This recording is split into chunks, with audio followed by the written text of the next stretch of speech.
Everyone, আশা করি তোমরা সবাই ভালো আছো। তো আজকের ভিডিওতে আমরা মূলত দেখবো হচ্ছে তোমরা যারা এসএসসি পরীক্ষার্থী আছো, এসএসসি পরীক্ষা শেষের পরে বিজ্ঞান বিভাগের যারা আছো তাদের কি কি করা উচিত সেটা আমরা হচ্ছে আজকের ভিডিওতে দেখব। দেখো, ফার্স্ট অফ অল তোমরা এসএসসি পরীক্ষা শেষ করার পরে কিছুদিন গ্যাপ নিবা, বুঝছো? কিছুদিন গ্যাপ নিবা। গ্যাপ কীরকম গ্যাপ? কিছুদিন গ্যাপ বলতে কতটুকু গ্যাপ হইতে পারে সেটা হচ্ছে 1 থেকে 1.5 মাসের মতো তোমরা গ্যাপ নিতে পারো। মানে হচ্ছে গ্যাপ বলতে হচ্ছে নিজের মাইন্ডটাকে রিল্যাক্স করতে পারো, মানে হচ্ছে বিভিন্ন জায়গায় ঘুরতে পারো, তারপর হচ্ছে আড্ডা দিতে পারো। কারণ তোমাদের এসএসসি এখনই হচ্ছে তোমার একটা হচ্ছে সময় পাবা, যেটা হচ্ছে রিল্যাক্সের সময়। এরপরে কিন্তু কোনো সময় পাবা না। এরপর 1 থেকে 1.5 মাস পরে তোমার হচ্ছে পড়াশোনাকে স্টার্ট করে দেওয়া উচিত। কেন বলতেছি উচিত? কারণ হচ্ছে তোমরা হচ্ছে ভাইয়া, আমি যদি স্পেসিফিকলি বলি যে এসএসসি 26-এর কথা যদি আমরা বলি বা আমি বলি, তাহলে দেখো তোমরা হচ্ছে এসএসসি 26, ঠিক আছে? এসএসসি 26 এবং তোমাদের পরীক্ষা হয়েছে হচ্ছে শর্ট সিলেবাসে, ঠিক আছে? তোমাদের পরীক্ষাটা হচ্ছে শর্ট সিলেবাসে। এবং তোমরা কি ভাইয়া, তোমাদের আরেকটা পরিচয় হচ্ছে এখন বর্তমানে তোমাদের আরেকটা পরিচয় হচ্ছে, যেহেতু এসএসসি পরীক্ষা দিয়ে ফেলছো, তোমরা হচ্ছে এইচএসসি 28 যারা আসো তাদের কিন্তু শর্ট সিলেবাসে পরীক্ষা হওয়ার কোনো সম্ভাবনা নেই। 100% শিওর থাকো যে তোমাদের ফুল সিলেবাসে পরীক্ষা হবে। তো ফুল সিলেবাসে পরীক্ষা মানে অনেক বড় একটা মহাসমুদ্রে তোমরা হচ্ছে লাভ দিতে যাচ্ছ। শর্ট সিলেবাসের তুলনায় এসএসসির শর্ট সিলেবাসের তুলনায় এইচএসসির ফুল সিলেবাসটা হচ্ছে তোমার 4 গুণ বেশি কঠিন। এটা জানো কি তোমরা? এটা জানো? 4 গুণ বেশি কঠিন। তো এই ক্ষেত্রে তোমাদেরকে প্রথমেই এসএসসি পরীক্ষার পরপরই কিছু স্টেপ গ্রহণ করতে হবে। সেটা হচ্ছে তোমার প্রথমেই তোমার লক্ষ্যটা নির্ধারণ করে নিতে হবে যে তুমি ভাইয়া কোন দিকে যাইতে চাও। তুমি হচ্ছে এইচএসসির পরে মেডিকেলে যাইতে চাও, নাকি ইঞ্জিনিয়ারিংয়ে যাইতে চাও, নাকি বিশ্ববিদ্যালয়ের দিকে যাইতে চাও? তো বাংলাদেশের ম্যাক্সিমাম স্টুডেন্ট এই ইঞ্জিনিয়ারিং সেক্টরটা এবং মেডিকেল সেক্টরটাতে বেশি হচ্ছে ফোকাসড হয়, ঠিক আছে? তো এই দুটো থেকে যে কোনো একটা তুমি চুজ করতে পারো। তো এই দুটো থেকে যে কোনো একটা চুজ করার পরে তোমাকে সময়কে কাজে লাগানো শিখতে হবে। সময়কে কীভাবে কাজে লাগাবে ভাইয়া? দেখো, তোমার এই সময়টাই ভবিষ্যতের বুনিয়াদ গড়ার সেরা সময়। অযথা সময় নষ্ট না করে পড়াশোনা শুরু করো। কারণ এই কথাটা কেন বলতেছি, কারণ হচ্ছে তোমরা শর্ট সিলেবাস পড়ে যখন একটা ফুল সিলেবাসের একটা চ্যাপ্টারগুলো তুমি নতুন করে শুরু করবা, অনেক কিছু আছে, নতুন কনসেপ্ট শিখবা, তোমার কনসেপ্ট বিল্ড আপ হবে। তারপরে কিন্তু তুমি হচ্ছে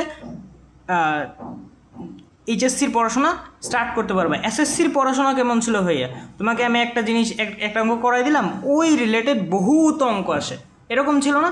কিন্তু এইচএসসি থেকে কিন্তু জিনিসটা ডিফারেন্ট। এইচএসসির ক্ষেত্রে দেখা যায় কি, অনেকগুলো টপিক থাকে, ওই টপিকগুলো থেকে প্রত্যেক বছর সিলেক্টিভ কিছু কোয়েশ্চেন আসে, ঠিক আছে? তো এই কারণে তোমাদেরকে ভালো প্রথম থেকে তোমার কনসেপ্টটা বিল্ড আপ করাতে হবে। কনসেপ্টটা বিল্ড আপের ক্ষেত্রে তুমি নতুন কিছু চ্যাপ্টার শুরু করে ফেলতে পারো এখনই। নতুন যেই ছোটো যে চ্যাপ্টারগুলো আছে, সহজ যে চ্যাপ্টারগুলো আছে, ওগুলো আগে থেকেই শুরু করে ফেলো। যেগুলো এসএসসি রিলেটেড আছে, ফিজিক্সের কিছু চ্যাপ্টার আছে যেমন গতিবিদ্যা, তারপর হচ্ছে বল, এগুলো হচ্ছে তোমার ফিজিক্স ফার্স্ট পেপারের, এগুলো হচ্ছে তোমার এসএসসিতে ছিল। তো এগুলো আগে শেষ করার চেষ্টা করো। হায়ার ম্যাথের ক্ষেত্রে যেমন হচ্ছে সরল রেখা, তারপর হচ্ছে তোমার বিন্যাস ও সমাবেশ, তারপর হচ্ছে কিছু চ্যাপ্টার আছে যেগুলো হচ্ছে তোমার এসএসসিতেও ছিল। তো ওই সব চ্যাপ্টারগুলো আগে একটু পড়ে হালকা কনসেপ্ট নেওয়ার চেষ্টা করো, ঠিক আছে? অবশ্যই তুমি আগায় থাকবা। অবশ্যই তুমি যদি এখন যদি তুমি হচ্ছে এইচএসসির পড়াশোনা একটু হইলেও শুরু করো, অবশ্যই তুমি আগায় থাকবা। এবং আমি নিজেও, আমার যখন এসএসসি, আমি ছিলাম হচ্ছে এসএসসি 23 ব্যাচ। আমি কত ব্যাচ ছিলাম ভাইয়া? আমি এসএসসি 23 ব্যাচ ছিলাম, আর এইচএসসি হচ্ছে আমার 25 ব্যাচ। তা আমি কি করছিলাম যে এসএসসি পরীক্ষার পরে প্রায় 2 মাসের মতো, আমি রেজাল্ট পর্যন্ত ওয়েট করছিলাম। ওয়েট করার পরপরই আমি হচ্ছে পড়াশোনাটা শুরু করে দিয়েছিলাম এবং আমি ফিজিক্সের প্রায় ফার্স্ট পেপারে সবগুলো চ্যাপ্টারই কভার করে ফেলছিলাম আমার কলেজে ক্লাস শুরু হওয়ার আগেই। তো তোমরা এত পড়ার তো দরকার নেই, তোমরা হচ্ছে এখন থেকে একটু করে শুরু করে দাও, দেখবা হচ্ছে অটোমেটিকলি তোমার পড়াটা আস্তে আস্তে কমে যাইতেছে, ঠিক আছে? যত কনসেপ্ট বিল্ড আপ হবে তত তুমি হচ্ছে এইচএসসিতে ভালো করতে পারবা, ঠিক আছে? আমি এমন স্টুডেন্ট দেখছি যারা এসএসসিতে, দেখো আমি এমন অনেক স্টুডেন্ট দেখছি যারা এসএসসিতে জিপিএ 5 পেয়েছে, কিন্তু এইচএসসি আছে না, এই এইচএসসিতে ফেইল করছে। এরকম অনেক স্টুডেন্ট আমার আছে এবং অনেক স্টুডেন্ট আমি দেখছি যে এসএসসিতে জিপিএ 5 পাওয়ার পরেও এইচএসসিতে ওরা পাস পর্যন্ত করতে পারেনি। তার মানে বুঝতে পারতেছো যে এসএসসির তুলনায় এইচএসসি কত কঠিন। আমি তোমাদেরকে ভয় দেখাইতেছি না, জাস্ট বলতেছি যে প্রথম থেকে তুমি যদি কনসিস্টেন্সি বজায় রেখে পড়াশোনা করো, ইনশাল্লাহ তুমি এইচএসসিতে ভালো একটা রেজাল্ট করতে পারবা। ঠিক আছে, 3 নম্বর স্টেপে কী বলো আমাদের? 3 নম্বর স্টেপে বলা হচ্ছে এইচএসসি সিলেবাস আগেই শুরু করো। এটাই তো আমি বললাম যে অন্তত প্রতিদিন নিয়মিত পড়ার অভ্যাস করে তোলো। যেমন হচ্ছে তুমি এখন তো তোমার হচ্ছে ছুটির টাইম চলতেছে, তুমি 2 ঘন্টা পড়ো বা 3 ঘন্টা পড়ার চেষ্টা করো, বা সর্বোচ্চ গেলে 3 থেকে 4 ঘন্টা পড়ার চেষ্টা করো। আর যদি এতটাও না পড়ো, 1 ঘন্টা পড়ো। আস্তে আস্তে কনসেপ্টগুলো বিল্ড আপ করো। কারণ হচ্ছে তুমি যখন এইচএসসিতে কলেজে উঠে যাবা, তখন দেখবে সময় একদম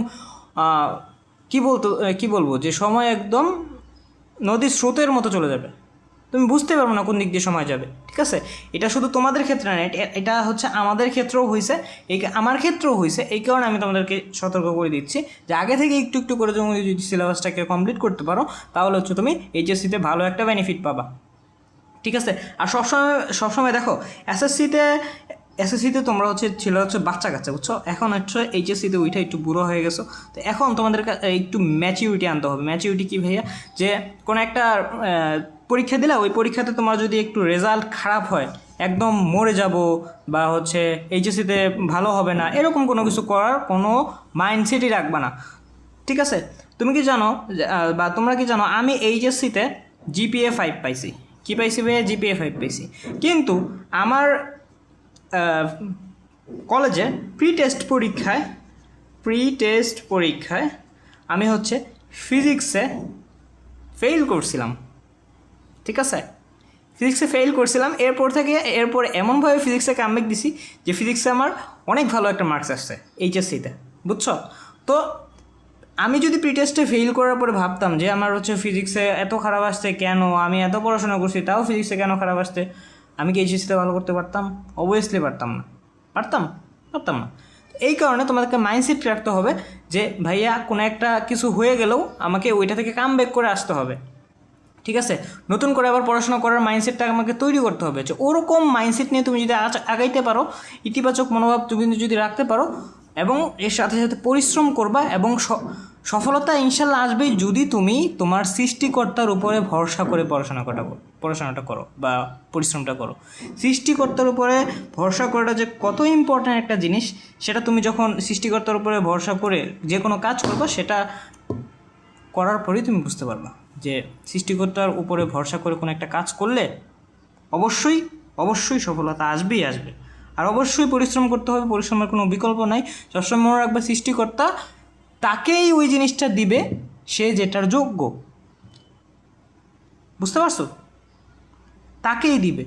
এখন তুমি যদি পড়াশোনা করো 4 ঘন্টা, তোমার আরেক বন্ধু পড়াশোনা করছে 15 ঘন্টা, ঠিক আছে, তো আল্লাহ বা সৃষ্টিকর্তা ওকেই দিবে, কারণ ও তোমার থেকে বেশি পরিশ্রম করছে।